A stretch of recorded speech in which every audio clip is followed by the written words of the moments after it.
You're listening to the Whole Hog Football Podcast, sponsored by Bud Anderson Home Services, bringing you the latest news, position analysis, and more. Here's your hosts, Matt Jones and Scotty Bordelon.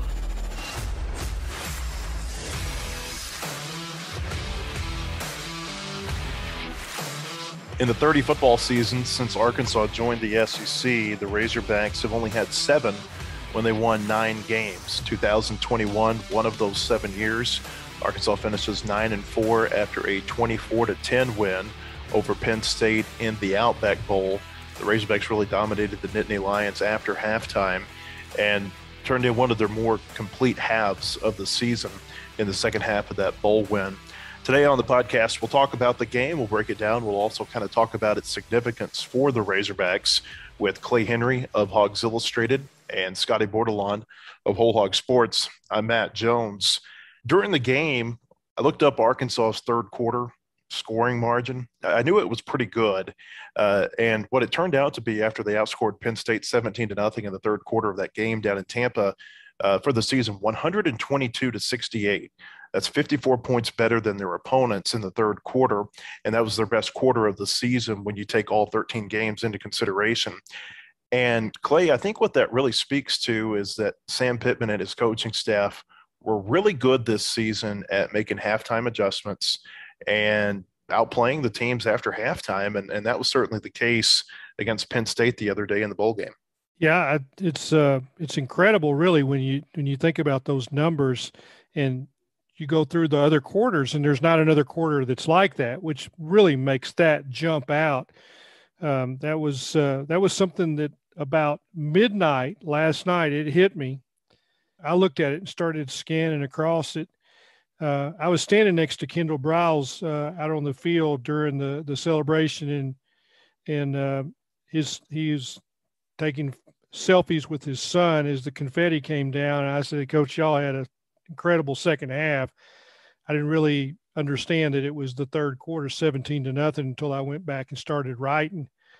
But it's like you just go back through the year and you think about the Rice game and the Texas game and some of the others that they really – and I'll go back to last year. The third quarter that they had against Tennessee was incredible.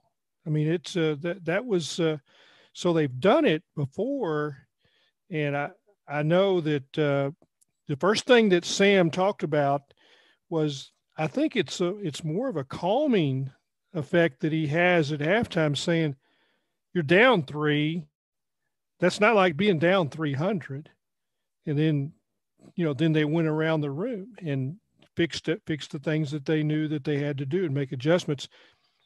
Then James Franklin was first into the interview room, and he said they made adjustments. And that's kind of really saying simple. And they both went into the things that they – that happened that Arkansas changed a little bit in their quarterback reads to make that quarterback run so dynamic. But, yeah, you're right, Matt. It was incredible. Scotty, you wrote about this afterward. The biggest adjustment they made was the zone read option with KJ Jefferson. Just a really great performance by him overall in the game, but especially in that third quarter. He's the first Arkansas quarterback to rush for more than 100 yards since Matt Jones. And Kyle Parkinson, right before KJ started taking questions from reporters, he whispered that to KJ. And KJ, I was watching on the Zoom, and KJ just kind of smirked. And that kind of thing just doesn't really, I don't think it like resonates with KJ that like he's doing what he's doing. But that third quarter, he was the heart and soul of what I thought was probably offensively anyway, one of the more physically dominant stretches that Arkansas's had under Sam Pittman. And as ugly as that first half was, that's how physically dominant Arkansas was in the third quarter. KJ nearly ran for more yards in the third quarter alone than Arkansas did in the whole first half. And Arkansas, I mean, they ran 20 plays and averaged 10 yards a play in a single quarter. That's pretty good. And then the defense was up for the challenge too. They really, I didn't think that Sean Clifford really had a clean pocket to work with for a whole lot of the day. Arkansas was just rolling, felt like fresh bodies in there, getting pretty good pressure. And then the back end was holding up fairly well after some coverage busts early, but KJ was awesome. And the most interesting thing to me is that he grew so much throughout the year. During the preseason, people were questioning his weight after he came into a press conference, just wearing a wife beater. He kind of looked a little bit sloppy, but he used that frame to his advantage the whole year. And then Kendall Briles came in one time in the preseason and said that he would like KJ to complete like 65% of his throws. And that was met with a lot of skepticism because the one knock on KJ, we knew he could run, but we were a little bit leery that he'd be able to throw the ball accurately, consistently. And he did. He completed 67% of his throws this year. I mean, he was just awesome. And I thought that his performance in Tampa was just kind of like the little cherry on top. That was a nice final statement from him. Just to kind of piggyback onto that.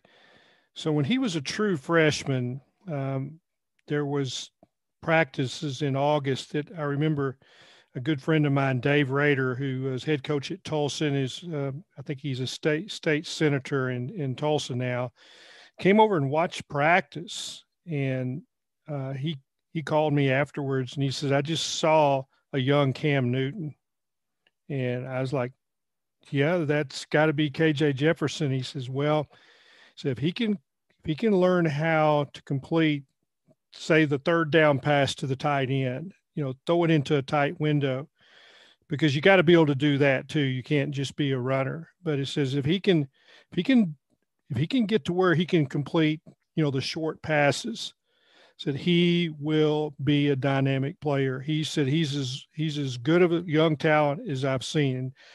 Dave was a quarterback coach at Alabama and worked for Parcells with the Giants, and he's seen a lot of quarterbacks and his coach good quarterback play. I was just like, yeah, I don't know if he's going to be that kind of a passer, but yeah. But the one thing he didn't say is anything about his deep passing. Well, that's where he's really, really gone off the charts. And because of that, the safeties have to play deep, and he gets the picture that he wants in the box with a light box. And you have a 245-pound quarterback with a light box where the linebackers are not getting help from the safety. Whoa, that's what makes this guy a special quarterback. Scotty mentioned Kyle Parkinson just a second ago. Kyle is the media relations director, in case you don't know who he is. That's the liaison between us and the football players. KJ Jefferson, he was the first player with 100 yards since Matt Jones and quarterback. I go back to the Rice game, though. You remember he had the 68-yard touchdown run called back on what I think we thought was a pretty debatable holding call against Ketron Jackson in that game. Otherwise, this would have been his second 100-yard game. And then the other thing that stands out to me about Jefferson's game against Penn State, Clay, is that he had 110 yards on 20 carries, but that also includes 5 sacks in which he lost 24 yards. Otherwise, he would have had a much better, rushing performance.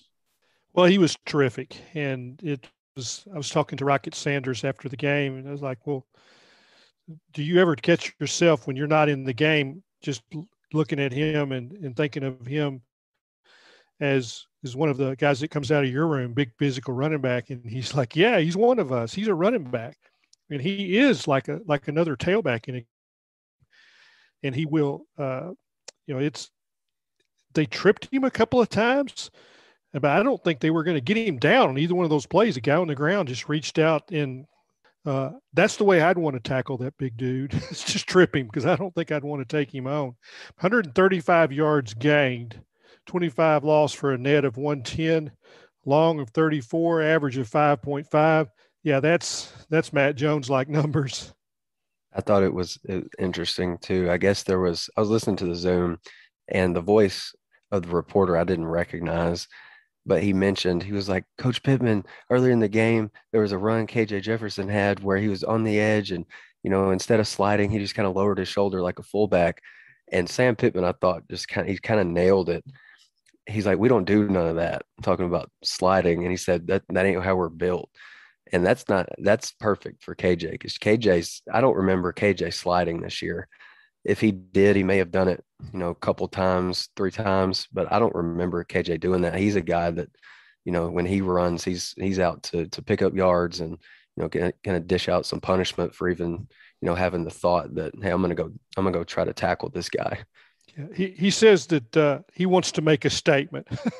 And we saw that against Texas where he kind of had a safety lined up, and he could kind of go to either side of it, and he hunted him up. And I'll tell you who it reminded me of when he did that was Darren McFadden. And McFadden would have a chance to just give somebody a little bit of a, dip a shoulder or a head fake and slip a guy, and he would just try to run him over.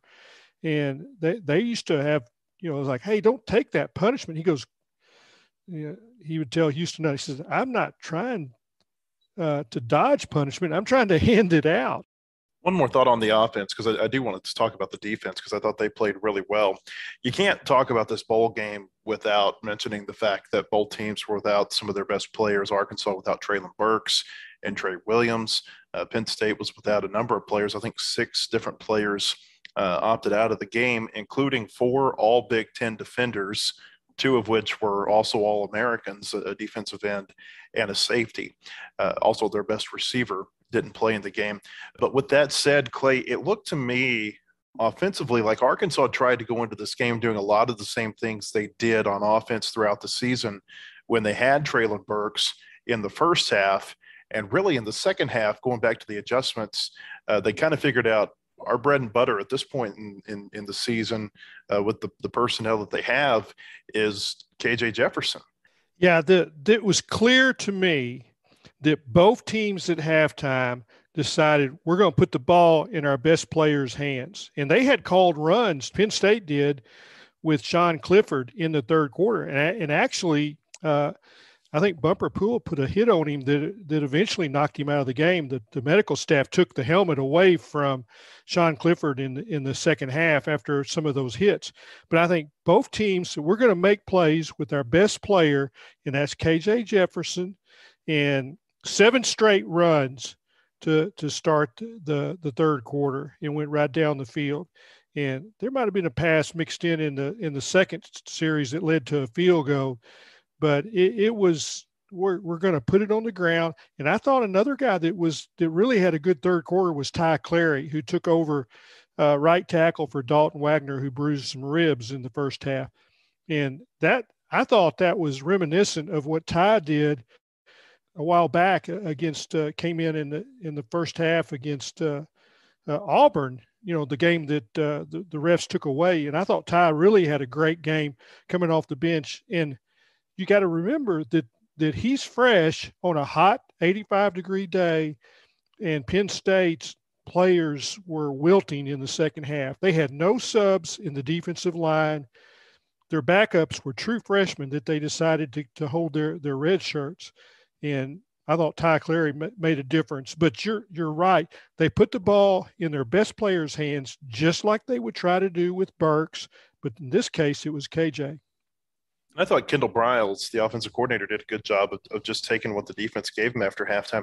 I think if he returns next year, and there's no reason to think he won't, but, we'll see what happens with the coaching staff. There's always movement, I feel like, within college football coaching staffs, especially after that February signing date. So it never surprises me if there is change. But I think if he does return, Scotty, the one play that everybody would be fine if they never see again is a double pass. I looked this up. In Briles' 2 years as Arkansas's offensive coordinator, of course, they had that devastating at the time pass against Penn State when Warren Thompson basically threw it right to the safety. But in his 2 years as Arkansas's offensive coordinator, they've had wide receivers throw the ball 11 times, completed 1 pass. It was Thompson to Burks this year against Texas A&M, and 3 of those passes have been intercepted. Yeah, not one of their bread and butter plays, not one that should probably stick around much longer. As good as Treylon Burks was, that's like the one thing that he wasn't great at. He just, I don't think he ever completed a pass when the ball got swung to him and he threw it downfield. He's just better with the ball in his hands, running up the field or running past guys with the ball. The first half was just frustrating because you would see, Arkansas, they'd hand the ball to Dominic Johnson and he'd do his dancing bear thing where he, makes 4 or 5 different guys miss and he'd pick up 6 or 7 yards.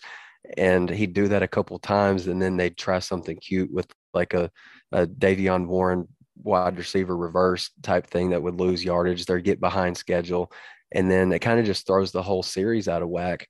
I think And I'm probably not the only person that thinks this, but like whenever Arkansas comes out in like the second halves of games and there's like a real clear focus of, on Arkansas running the ball. I go back to Matt, your when I was hired story with Sam Pittman, and in the room, there were some napkins, I believe, that just said "run the damn ball," and that's like Sam Pittman in a nutshell, right? Like that's what he wants his teams to be. Like there's one of the best running teams in the country, man. Like use the folks who got you there. And he turned to KJ Jefferson. The read was there, and KJ was brilliant, I think, all year, deciding when to hand the ball off and when to keep it. And then he used, Dominic Johnson. He was great. He probably looked a little bit winded sometimes, but I think he just runs so hard he tires himself out a little bit. And then Rocket didn't get a whole lot of love, I don't think, even though he scored twice. But Rocket was great. He when he puts his foot in the ground and cuts upfield, he's different. And Arkansas's got a pretty tough running core with those three guys going into next season. I just think like it just seemed like the best thing to do was put the ball in the hands of the guys who were bears to bring down. And that's what they did. Penn State, one of the worst teams running the football this year nationally, Clay. Three things stood out to me defensively for Arkansas in the bowl game. Number one was that you had the three linebackers, Henry and Poole and Morgan, playing together more than I think we've seen this year. I also thought you saw Barry Odom call a lot more linebacker pressure throughout the game, and was really impressed with the play of Joe Fouché. I think he might have been the one that made a mistake that allowed the long touchdown pass in the second quarter. I'm not sure. It was definitely one of the safeties who was on the field. But overall, a pretty good defensive performance, and Fouché in particular ends up with an interception. He batted down the ball on the fake field goal late in the second quarter, ended up with a sack. I think another half tackle for loss or somewhere in there was their leading tackler during the game. Just a really good performance, I thought, defensively. No question, Barry Odom had some different things dialed up for Penn State's offensive line, and that's been their bugaboo, that they have not been able to protect Clifford. And he's got a lot of scrambles on the year for not much yardage when you just kind of look at how many carries that he had. Without question, they had sometimes 9 and 10 guys within 3-4 yards of the line of scrimmage. Sometimes they dropped out of that, but sometimes they came. And I thought early in the game, they brought Greg Brooks a couple of times, and they brought Fouché. And then, of course, they ran the linebacker. There were some times that they brought 6 guys, and the coverage really didn't have to be very good because they had 2 guys kind of breaking free pretty quick. But it was I think that the problem for Penn State all year has been offensive line play, and they do not have a bell cow running back. There's not a Dominic Johnson or a Rocket Sanders on that Penn State team, which is quite surprising considering that their recruiting has been pretty good, that they don't have a bell cow tailback. And one would think with, the success that Saquon Barkley had there under James Franklin, they'd be able to recruit better at the running back position. The Whole Hog Football Podcast is brought to you by Bud Anderson Home Services. Visit them online at gocallbud.com. Bud Anderson is proud to be the official heating and cooling provider for the Arkansas Razorbacks. This partnership will support all Razorback athletics for over 400 student athletes across 19 sports. Woo-pig!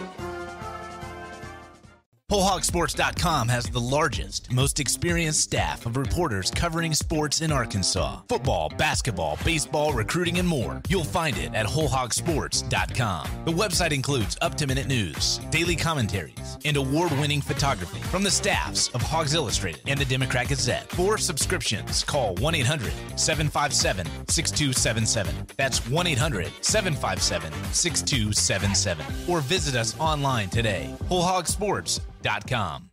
Want more coverage of your home team? Download the Whole Hog Sports Video on Demand app. Check out the Fan Zone and get up-to-the-minute videos, podcasts, and features on football, basketball, baseball, recruiting, and more. Search for Whole Hog Sports on Apple TV, Roku, and Amazon Fire at home. And take it with you on the go by downloading it for your mobile device in your app store. The Whole Hog Sports Video on Demand app. Get it today. Welcome back to the Whole Hog Football Podcast. Before the day was over, after Arkansas beat Penn State, a couple of personnel notes came out. Monteric Brown said that he's going to declare for the NFL draft. He had another year of eligibility remaining, but he won't return to Arkansas. Of course, all SEC season almost feels like for him it's the right time to go, kind of strike while the iron is hot. We'll see how he performs in combine type settings, but from a statistical standpoint, I don't know that he could have another year as good as he had this season. And then Traylon Smith, the running back, says that he won't come back to Arkansas. We don't know if he's going to enter a transfer portal, what his next move is. I say he says it on Instagram. It said "deuce deuce checking out." I think that's lingo for I'm not coming back, but that's kind of how we that's kind of how we took it, is that he's not going to be back. And if you ask me, Traylon Smith isn't one of their two best running backs. I thought by the end of the season, Dominic Johnson and Rocket Sanders had supplanted him as 1 and 2, maybe not on the depth chart, but in terms of production and just passing the eye test, I thought that they were Arkansas's two best running backs. So he won't return to Arkansas. Just to kind of put the bowl game in an historical context, it's the first time that Arkansas has ever beaten a Big Ten team in a bowl game. They were 0-4 previously. They lost to Tom Brady at Michigan in the Citrus Bowl in 1999, New Year's Day 99. It was the 98 season. Also lost to Brett Bielema's Wisconsin team in the Capital One Bowl. They lost to Minnesota in a Music City Bowl. I'm blanking here on the other team. It'll come to me in a little bit, I'm sure. But they were 0-4 all time in bowl games against Big Ten teams, and they beat Penn State. So there's a little bit of notoriety there. I think the Outback Bowl, if you look at just the overall bowl picture, is probably one of the top 10 or so bowl games. And so, I think that it's a big deal to win a bowl game like this. There's a lot of discussion this bowl season about, do bowls really matter and all this nonsense. And I think that's what it is. If you don't like the bowl season, don't watch it.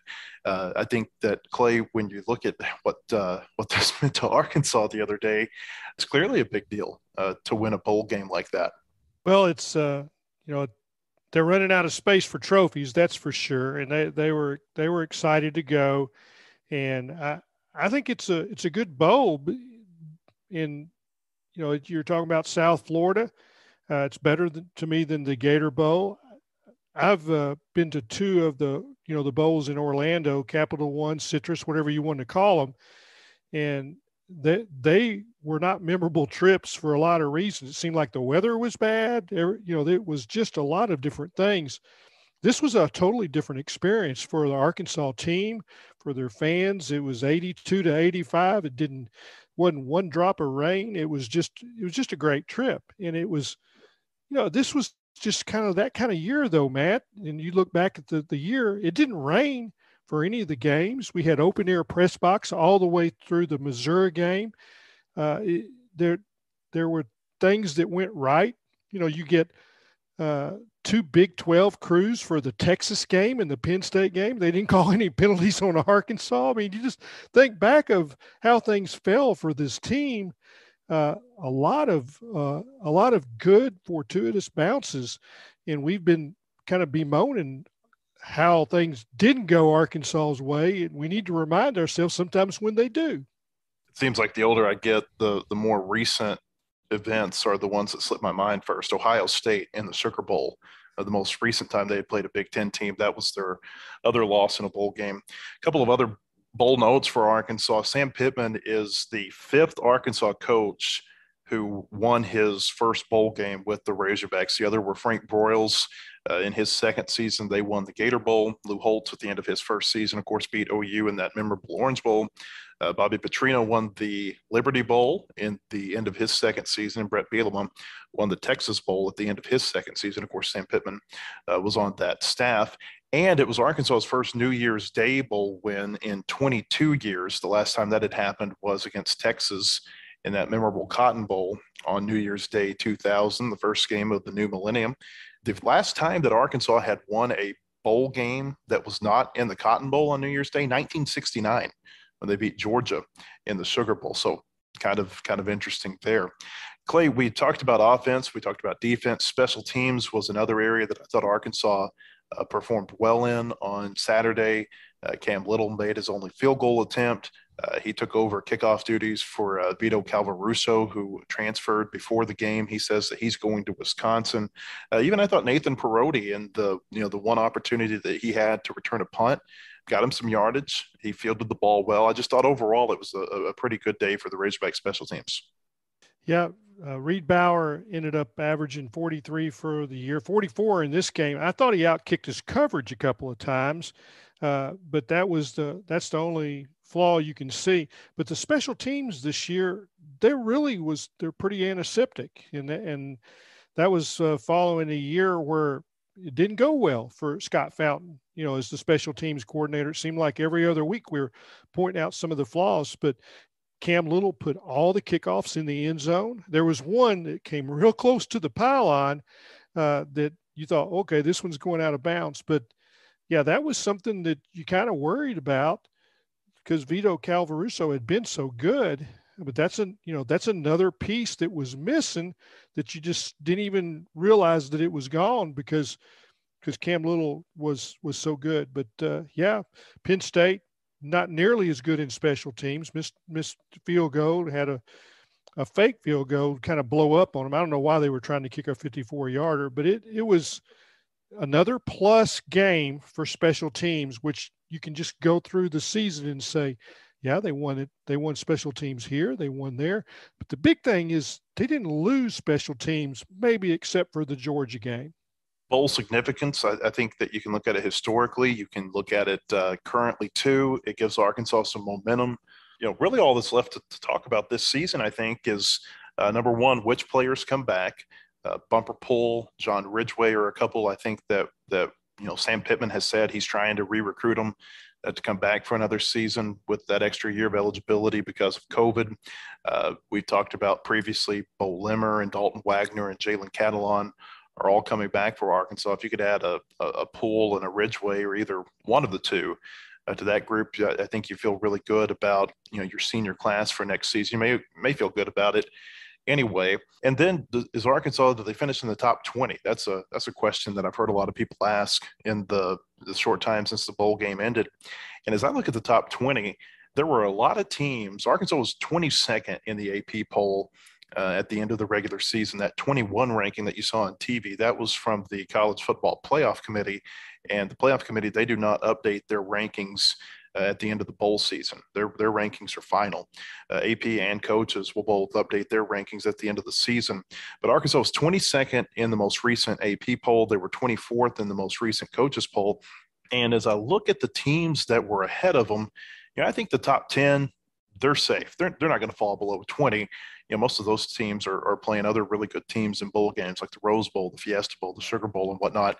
The teams that were ahead of Arkansas, they either won their bowl games, they lost a close bowl game to another ranked team, or like in the instance of NC State, they had their bowl game canceled. I'm really kind of intrigued to see how this plays out for Arkansas. How high can they make it in this AP poll? Because if voters are just going by their most recent ballot, which I think a lot of them do, I don't know that there's a whole lot of room for Arkansas to move up. I think it probably comes down to, how far does BYU fall, because they lost to UAB in a bowl game. I mentioned NC State, were they penalized for not getting to play a bowl game? Oregon, I think they're going to fall pretty significantly after the way they lost the Pac-12 championship game and to OU.